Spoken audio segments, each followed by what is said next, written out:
Hi అండి.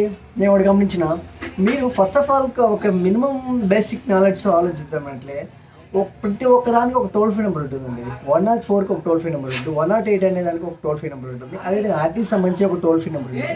ప్రతి ఒక్కదానికి ఒక టోల్ ఫ్రీ నెంబర్ అనేది ఉంటుంది. ఎందుకు తెలుసా? మీకు గవర్నమెంటే మీ దగ్గరకు వచ్చి ఇది ఇలా అని ఎక్స్ప్లెయిన్ చేయడానికి టైం ఉండదు. మీరు టోల్ ఫ్రీ నెంబర్ కాల్ చేసి కానీ మీరు మాట్లాడినట్లయితే మీకున్న సందేహాలు ప్రతి ఒక్కదానికి టోల్ ఫ్రీ నెంబర్ అనేది గవర్నమెంట్ ప్రొవైడ్ చేసింది. దేనికైనా సరే టోల్ ఫ్రీ నెంబర్ ఉంటుంది. సో దాన్ని యూస్ చేసుకొని మీరు గైడ్లైన్స్ తీసుకొని ముందుకు వెళ్ళచ్చు. ఎలా అంటారా? మీరు 104 సంబంధించి ఆపరేషన్ ఏదైనా మీకు సందేహం ఉంటే దానికి కాల్ చేసినట్లయితే మీరు మనీని సేవ్ చేసుకోవచ్చు. సో అదేవిధంగా టోల్ ప్లాజా సంబంధించి మీకు ఏదైనా సందేహాలు ఉన్నా, ఒకవేళ మీకు యాక్సిడెంట్ అయినా, లేకపోతే మీకు దారిలో ఏదైనా ఇబ్బంది జరిగినా, ఈ టోల్ ఫ్రీ నెంబర్స్ మీరు సెర్చ్ చేసినట్లయితే మీకు చాలా బెనిఫిట్స్ ఉంటాయి. కాబట్టి ఈ వీడియో మీకు నచ్చినట్లయితే లైక్ చేయండి, షేర్ చేయండి. Thank you for watching this video.